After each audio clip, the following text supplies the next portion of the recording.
আপনারা লক্ষ্য করেছেন আপামার ছাত্র জনতার কাছে আমরা নবীন প্রবীণরা 52-এর ভাষা আন্দোলন দেখি নাই, 71-এর মুক্তিযোদ্ধা দেখি নাই, কিন্তু 5ই আগস্টে 2024 সালে উত্তাল জনতার বিজয় দেখেছি।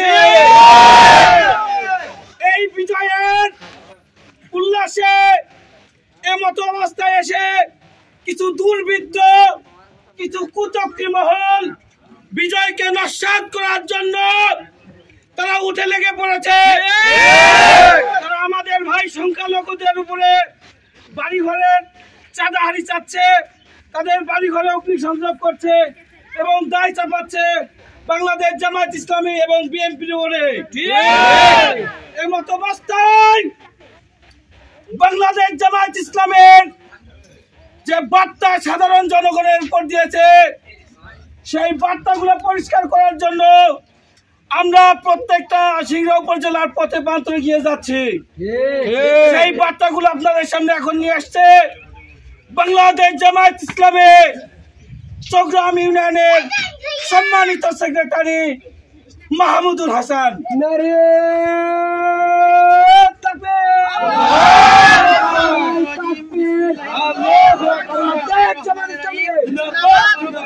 আল্লাহ তাআলা শুকরিয়া জ্ঞাপন করছি, আলহামদুলিল্লাহ রাব্বিল আলামিন। আর দরুদ পেশ করছি সর্বকালের সর্বযুগের সর্বশ্রেষ্ঠ মহামানব রাসূল করিম সাল্লাল্লাহু আলাইহি সাল্লামের প্রতি সাল্লাল্লাহু আলাইহি সাল্লাম। সুধী মণ্ডলী ভাইয়েরা, বাংলাদেশ জামায়াত ইসলামের প্রধান বর্তমান যে পদক্ষেপগুলো সেগুলো হচ্ছে যে বর্তমান পরিবেশ পরিস্থিতিতে ইসলামী মূল্যবোধের ভিত্তিতে কীভাবে সামাজিক ন্যায় বিচার করা যাবে সেটা দেখতে হবে। আর পূর্বের যে পরিবেশ স্থিতি, আওয়ামী লীগের সময় যে নির্যাতন নিপীড়িত যে পরিবেশ তৈরি হয়েছে, সেই পরিবেশের যাতে আমাদের এই বর্তমান পরিবেশ পরিস্থিতি ফিরে না যায়, সেটা থেকে আবার বর্তমান ইসলামী আল্লাহের মূল্যবোধের ভিত্তিতে যাতে সঠিক নীতিতে থাকে সেদিকে আমাদের চেষ্টা করতে হবে।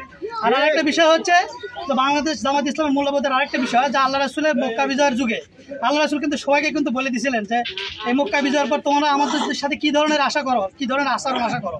আল্লাহ রাসূল বলছিলেন যে আসলে তোমাদের ভাই ইউসুফ যেমন তোমাদের ভাইয়ের সাথে যে ধরনের আচরণ আশা করেছিল, আমি তোমাদের সেই ধরনের আচরণ করি। আল্লাহ রাসূল সবাইকে সাধারণ ক্ষমা ঘোষণা করে দিয়েছিলেন। তো বর্তমান যে প্রেক্ষাপট সেটা হচ্ছে যে ইসলামী বিপ্লব কখনোই কিন্তু অন্যায়ের প্রতিশোধের ভিত্তিতে কখনো ইসলামী বিপ্লব হয় না। এই জন্য ক্ষমার দৃষ্টিতে দেখতে হবে। আর আল্লাহ রাসূল আরেকটা বলছিল যে যারা চূড়ান্ত অপরাধী তাদের ক্ষেত্রে আলাদা একটা বিষয় বলছিলেন। তো এখন বিষয় হচ্ছে যে সামাজিক ইসলামী মূল্যবোধের ভিত্তিতে যে সামাজিক ন্যায় বিচার, অর্থনীতি, রাজনীতি এটাকে যদি আমরা ঢেলে সাজাতে না পারি তাহলে আবার সেই আওয়ামী লীগের দুঃশাসনের দিকে আবার ফিরে যেতে হবে। এই বলে আমার বক্তব্য শেষ করলাম। সংগ্রামী জনতা, আপনারা এই দুর্বৃত্তদের কোনো নাম পরিচয় নাই, তাদের যেখানে এই ধরনের দুর্বৃত্ত প্রয়োগ করতে দেখবেন তাদের উত্তম মাধ্যম দিয়ে বাংলাদেশ জামায়াত ইসলামী এবং আইন শৃঙ্খলা বাহিনী যারা রয়েছে তাদের হাতে সমর্পণ করবে। এ পর্যায়ে কথা নিয়ে আসছে বাংলাদেশ জামায়াত ইসলামী চট্টগ্রাম ইউনিয়নের সম্মানিত আমির আব্দুল কাহার কামরুল মুহতারামকে তার কথা নিয়ে আসার জন্য অনুরোধ জানাচ্ছি।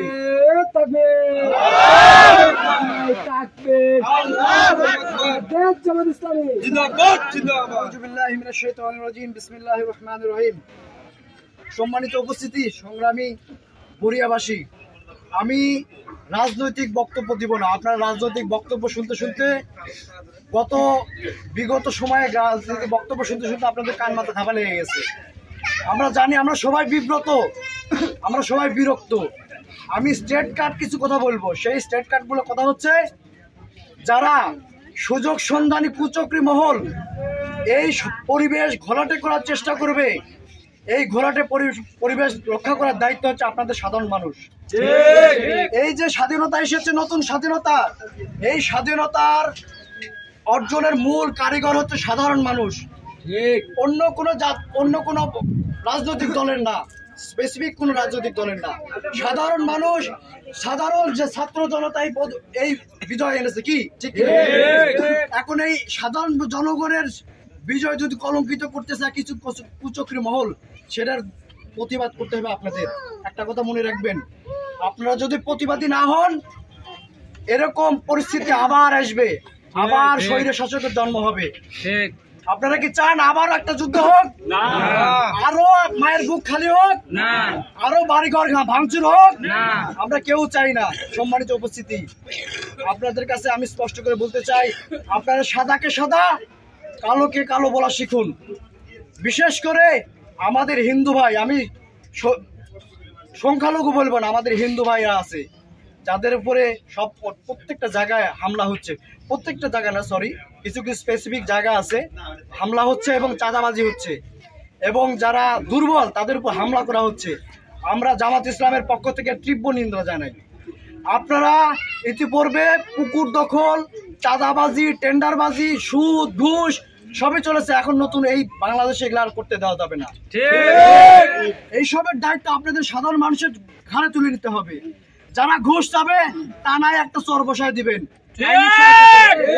যারা পুকুর দখল করতে আসবেন সম্মিলিত ভাবে ধাবার দিবেন, গড়ে তুলুন, বিপ্লবী হন। আমাদের জামাত ইসলামের পক্ষ থেকে আপনাদের সাধারণ মানুষকে বলা হচ্ছে, আপনারা বিপ্লবী হন। আমরা জামাত ইসলাম ছাত্র শিবিরের লোক এসে আপনাদেরকে সবসময় প্রোটেকশন দিতে পারবো না। আপনারা যদি প্রতিবাদী না হন, এরা বারবার এই কাজই করবে। এই কুচক্রী মহল বহুরূপী। আওয়ামী লীগ আসলে আওয়ামী লীগের সাথে থাকে, বিএনপি আসলে বিএনপির সাথেই থাকে, জামাত আসলে জামাতের সাথেই থাকে। আমরা এগুলো চিনি, এগুলো হাতে গুনে কয়েকটা লোক, এই লোকগুলোকে আপনারা চিনে রাখেন। এদেরকে আপনারা প্রতিরোধ করুন। আপনারা আবারও বলছি, সাদাকে সাদা, কালোকে কালো বলা শিখুন। সৎ নেতৃত্ব বাছাই করা শিখুন। অসৎ নেতৃত্বের হাতে আবার ক্ষমতা গেলে সেম পরিস্থিতি হবে। সম্মানিত উপস্থিতি, আমি আর কথা বলবো না। সবার প্রতি কৃতজ্ঞ জানাচ্ছি। আপনারা শুনছেন, মা বোনেরা শুনতেছে, আপনারা এই মেসেজগুলো পৌঁছায় দিবেন। আমরা জামাত ইসলামের পক্ষ থেকে আমরা আপনাদের কাছে এই মিনতি, আপনারা ভালো থাকবেন, সুস্থ থাকবেন। আপনাদের সুখী আমাদের সুখ। সবার প্রতি সালাম। আসসালামু আলাইকুম।